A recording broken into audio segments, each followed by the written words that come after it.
कृषि उपज मंडी संशोधन विधेयक को लेकर विधानसभा के विशेष सत्र के पूरे दिन सदन दिन भर गर्म रहा। मीडिया से चर्चा के दौरान पूर्व मुख्यमंत्री डॉक्टर रमन सिंह ने कहा कि कानून में संशोधन विशुद्ध तरीके से या कांग्रेस सरकार का राजनीतिक एजेंडा है या कानून लाया जाना पूरी तरह से असंवैधानिक है। संविधान में यह स्पष्ट है कि ऐसा कानून जिसे केंद्र बना चुका है उस पर राज्य सरकार किसी तरह का कानून नहीं बना सकता। कानून बनाए जाने के बाद जब तक राष्ट्रपति की अनुमति नहीं मिल जाती तब तक वह प्रभावी नहीं होगा। ऐसा कानून राष्ट्रपति की मंजूरी के लिए जाएगा। पूर्व मुख्यमंत्री ने कहा कि इतनी मेहनत करने और घंटों बैठने की जरूरत नहीं है। केंद्र के कानून में स्पष्ट है कि किसान मंडी के बाहर भी अपनी उपज बेच सकते हैं, उन्हें मंडी शुल्क नहीं लगेगा। मैं पूछता हूं कि लिमिट के बाद का धान कहां बिकता है? केंद्र के कानून में किसान व्यापारी के साथ एग्रीमेंट कर सकते हैं, लेकिन यह मैंडेटरी नहीं है। यदि किसान नहीं चाहेगा तो कोई एग्रीमेंट नहीं कर सकता।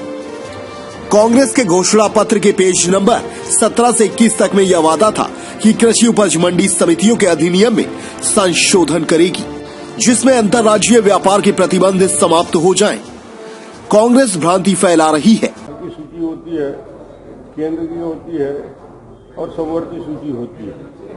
जो समवर्ती सूची के क्रमांक 23 पर व्यापार वाणिज्य, उसका उत्पादन, प्रदाय और वितरण, ये केंद्र का अधिकार में आता है और इसके लिए केंद्र सरकार ने जो कानून लाया है उस कानून को न केवल किसानों का बल्कि व्यवसाय व्यापार बढ़ाने वाला है। Farmer produce trade and commerce, farmer agreement of price assurance और एसेंशियल कमोडिटी एक्ट, ये 3 कानून जो केंद्र सरकार ने बनाया है, ये कानून निश्चित रूप से देश के किसानों को खुला बाजार देगा।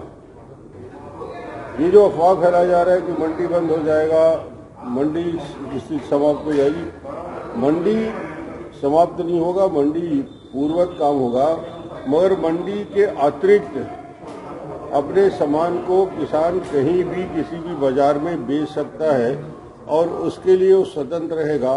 किसी भी राज्य में ले जा सकता, स्वतंत्र होगा। इलेक्ट्रॉनिक प्लेटफॉर्म में अपना सामान बेच सकता है, उसके लिए स्वतंत्र होगा।